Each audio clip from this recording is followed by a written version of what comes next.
Hello. About 7 or 8 weeks ago, I published a video talking about SF collecting. And I talked about that in more general terms. I thought I would try to continue that by talking about collecting publisher imprints in this video. Again, like I did in the previous video, I will try and illustrate this based on my own history, what I've collected, what I haven't collected, the issues and problems that have occurred. One of the things I've noticed on YouTube in the last few weeks, a lot of people talking about this imprint, the pan lozenge. Now, I never tried to collect those previously. I have a few. I don't know how many I have. But having discovered that is a potential collecting area, like perhaps many others, I've decided to pick up a nice one if and when I see one. But before I talk about that, I think I need to go back to the beginning. In the early days when I first started collecting, I collected authors that I enjoyed. I would try and collect complete series that I enjoyed. But I never tried or thought about trying to collect a complete publisher imprint run. And probably the first imprint run that I tried to collect, or did collect, was the Venture SF series. And I'll just show you one from that series. That's this one. This is the last one of the series. So there were 25 in that series. And there has been a video on YouTube in the last couple of weeks going through the full set of those. But that was probably the first imprint that I ever collected. And that I completed probably around the turn or just after the millennium. And having collected that, I got a taste for collecting series. So I'll talk through what I moved on to from there. After collecting the Venture SF, I think the next area I collected were the door yellow spines. That took me 3 or 4 years. I do have all the door yellow spines now, and I have upgraded a lot over the years. And this can be one of the problems when you collect an imprint. You will start to feel the need to upgrade individual copies, which adds to the expense and cost of building a collection. I collected most of my doors from the Fantasy Centre in Holloway Road, but I did also do some trips to the States back then, and that enabled me to collect all of the first 580 that were yellow spines. But within that were several series that carried on. Asimov Presents the Great SF, the Gore books, the Year's Best Horror, was it the Year's Best Fantasy? And there were 1 or 2 others that carried on, the Dre Prescott series. So, not wanting to have a part series, I carried on collecting to such an extent that I eventually extended my collection up to 1,000, and then after that I extended it to 1,500. I won't swear that I've got everyone up to 1,500, but I have certainly the vast majority, and a few beyond that as well. So collecting a numbered sequence does become a bit of an obsession, and it can be difficult to know when to stop. I don't go out of my way to look for them anymore, but if I see one, I will still pick them up. Now, the Fantasy Centre were the people who started me looking at collecting imprints. So another imprint that I tried to collect, because I had a few already, were the ace doubles. And having got the majority, I then made a real effort to get the complete run, the SF ace doubles. And after that, I thought about collecting the SF ace singles, the lettered singles.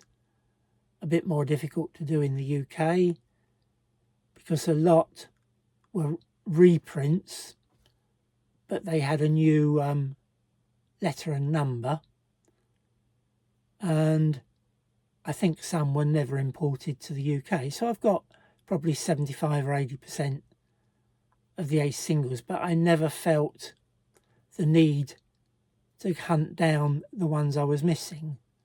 I was always on the lookout, but one of the things I always considered when collecting was, if you like, value for money. And when you add postage on to the cost of a paperback, the value for money equation gets a little bit more difficult. So I never made a really strong effort to collect the ace singles. I did, however, also collect the tour doubles.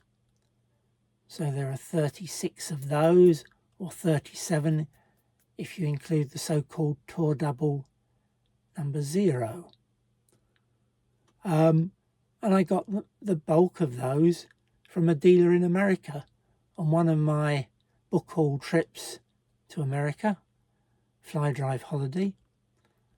I stopped at a bookshop in Massillon, Ohio, and he had them all, but he hadn't sorted them all out. So I arranged for him to post the ones I didn't have to me in the UK. And that's how I completed my tour doubles. And that is a point I would always say, when you have an opportunity, go for it. But my advice would be, don't start chasing individual volumes and paying through the nose for postage. And having collected 3 or 4 series, I got a taste for it, and I carried on with other groups. Another set that I did collect was the Ballantine Adult Fantasy.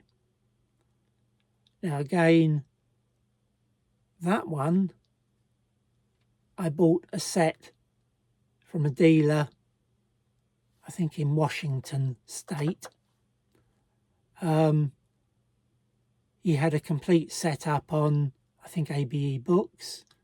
I'd used him before, and I ordered them from him.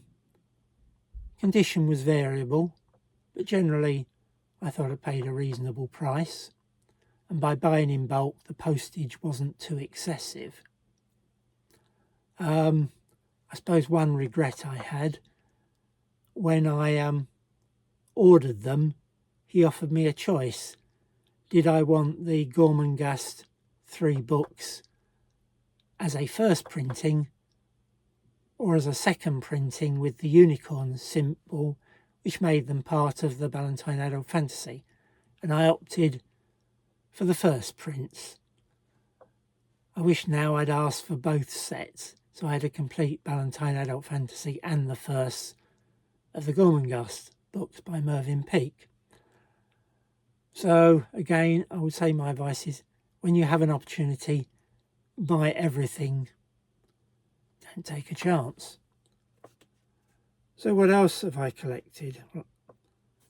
Another thing I started collecting when I was going to the Fantasy Centre were the Ballantyne and Del Rey best of books, the books by the individual authors.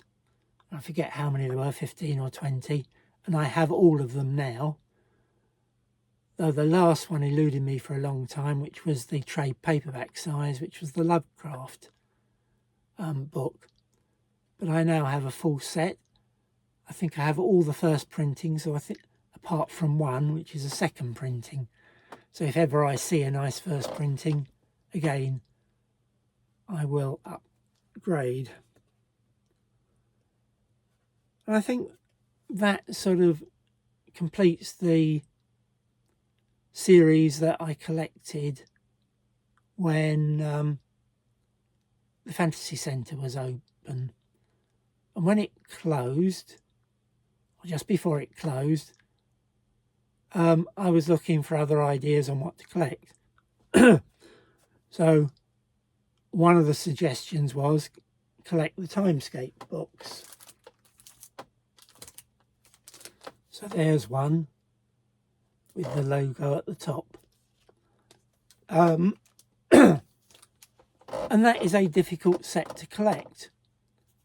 I think I collected about 60 when the Fantasy Centre closed, and I didn't see much chance of collecting the rest in the UK.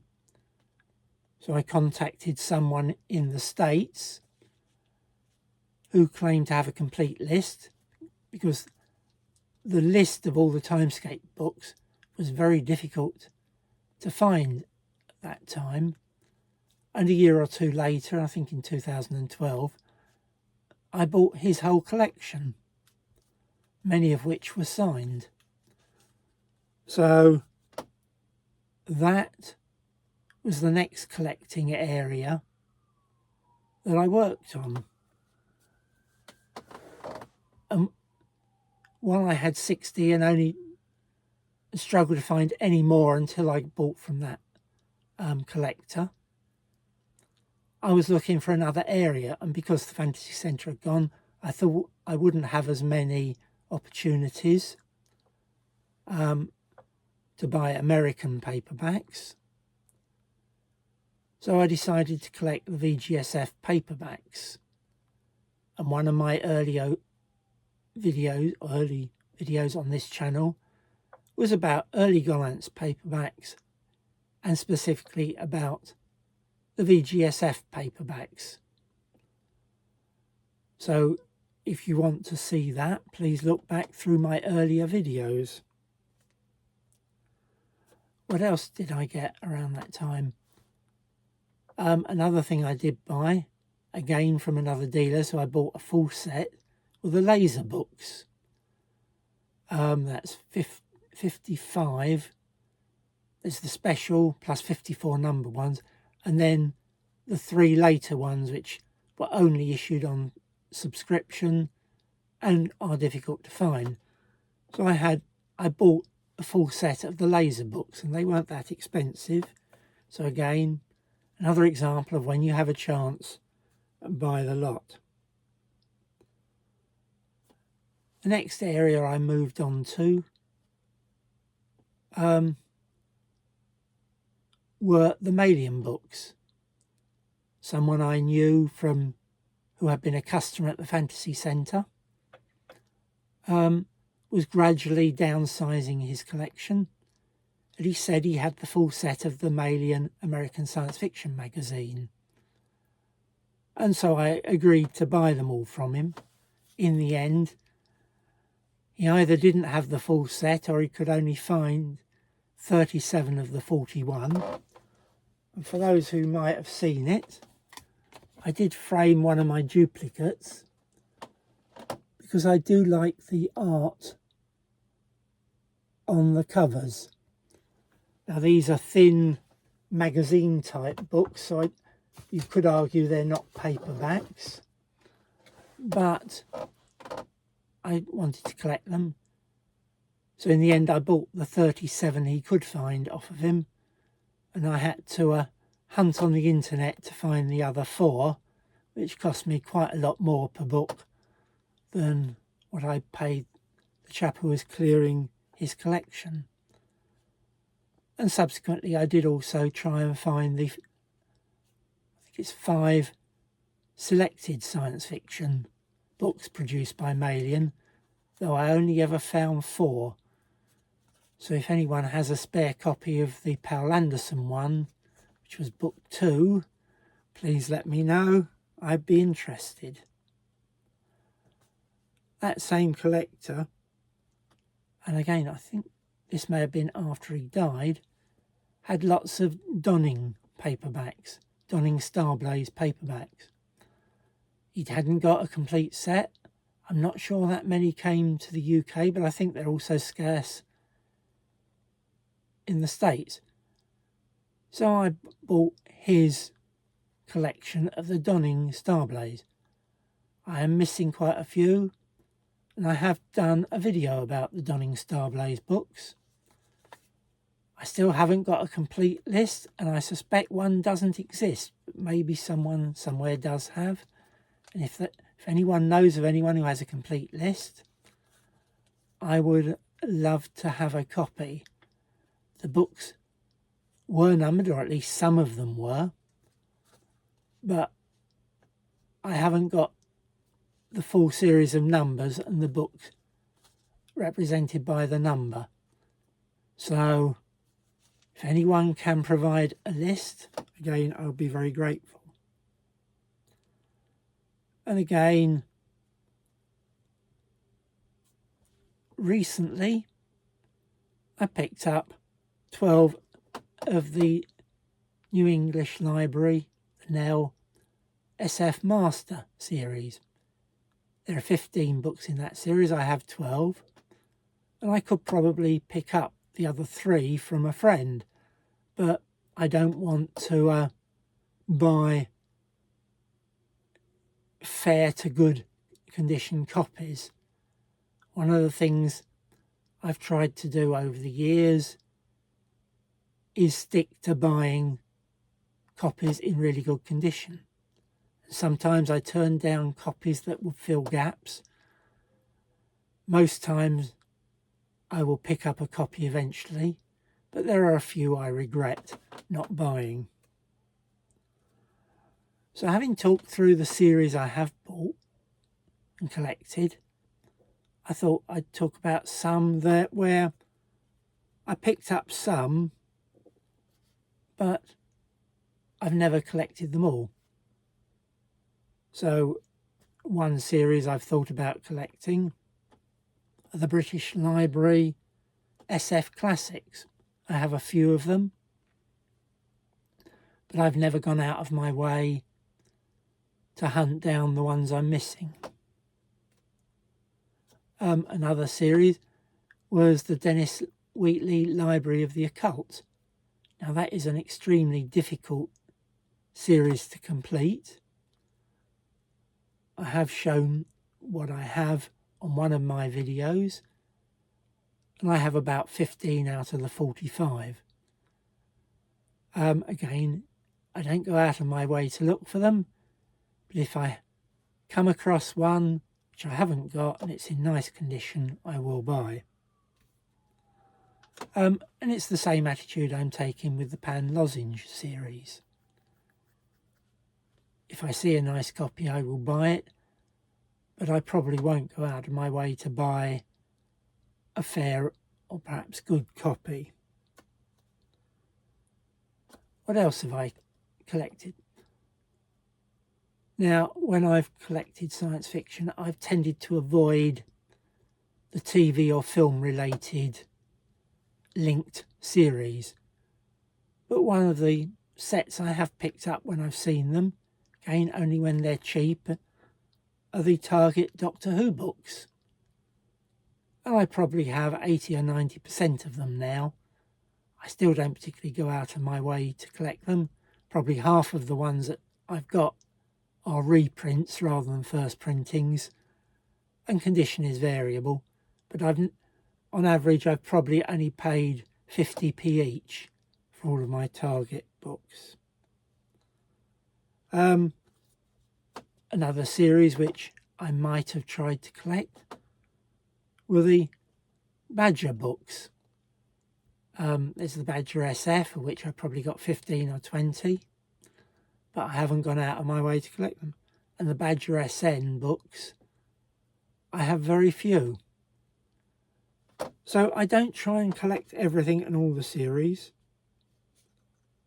Sorry, I'm just looking at my notes, see if there's anything else. Another series that I didn't try and collect were the VGSF Classics. I have a few of them, but I never went out of my way to collect them. Another series I will mention are the Galaxy books. I think, is it 35 of those? And then they're followed by the Beacon books, which are in the same, or reckon to be in the same series. I think I now have all the 35. And the only reason I've got those is a friend who died had a full set, but most were fairly tatty. But I think I paid 10p each for them, so I can't complain. So I have the bulk of those, but I certainly haven't got all the following Beacon books.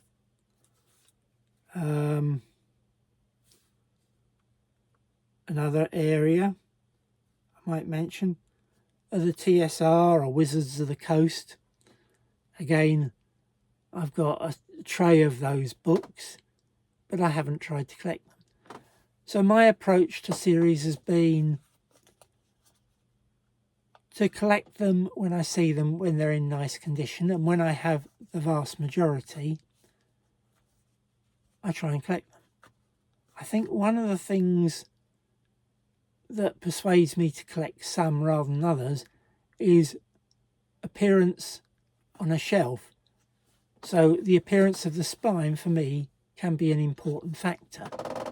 So the pan lozenges in that sense don't work because you can't really, as far as I know, differentiate them based on the spine from other ordinary pan books, SF books. So for me, the series that look good on the shelf are the series that I've made more effort to collect. Finally, can I say, all the series I've talked about are paperbacks. There are hardback series. So for example, the Timescape books also had hardback books. And I think I bought one, so I had a sample, but I've not tried to buy the hardbacks. Another series which I remember once I had an opportunity to buy 50 or 60. They were in a shop. They were £2 each. Were the SF Book Club. Now I think I did buy the Strugatsky book at the time, and this is a duplicate I've picked up since. But I was never really interested in collecting the hardbacks, and certainly by then space was becoming an issue. So I've talked about all the various series I've collected, I've part collected. So the only thing I think I might add, two things. One, upgrading can be expensive hobby. I still remember my most comprehensive efforts to upgrade were on the doors, yellow spines, because certainly in the early days I had a few that had faded to white. I still got some that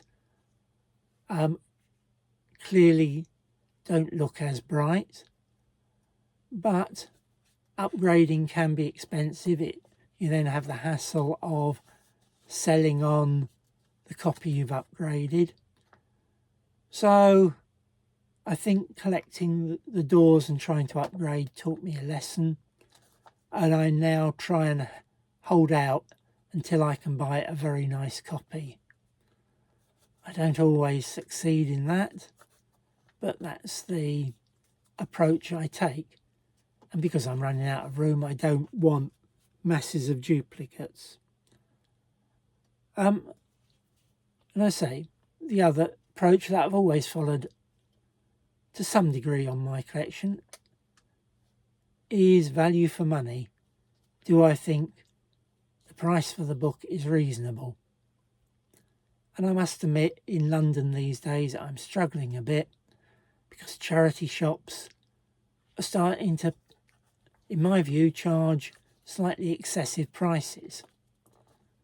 I was out today and I saw a copy of David Zindel Neverness. It was a reprint or a new edition, plain black covers, so no interesting artwork, and they were asking £4. It had cover creases, wasn't a few bent corners, and I thought, it's getting ridiculous what some charity shops are trying to sell things for.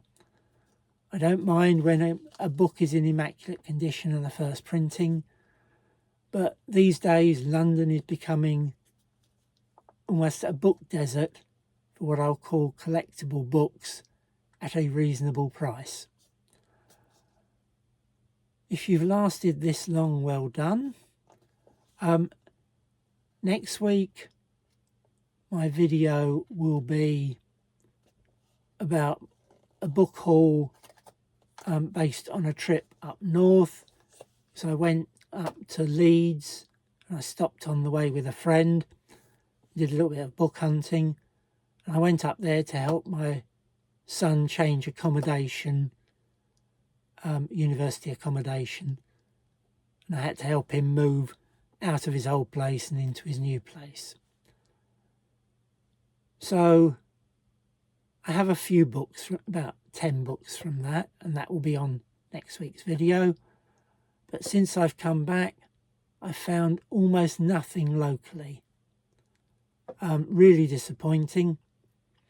So it may be a while before I can do another book haul. So what I will do the week after next is show you my collection of the Maillion American science fiction magazine. As I say, I did buy the 37 from a friend as he downsized, and I made an effort and found the other 4. So, and I will also show you the selected science fiction magazines that I've got. So that will be the week after next. Thank you for watching. If you haven't already done so, please consider subscribing and leave comments or a like. And if you think there are other book series or publisher imprints that you think I, or indeed any of my viewers, ought to consider looking for, please leave a note in the comments. Thank you. That's me signing off.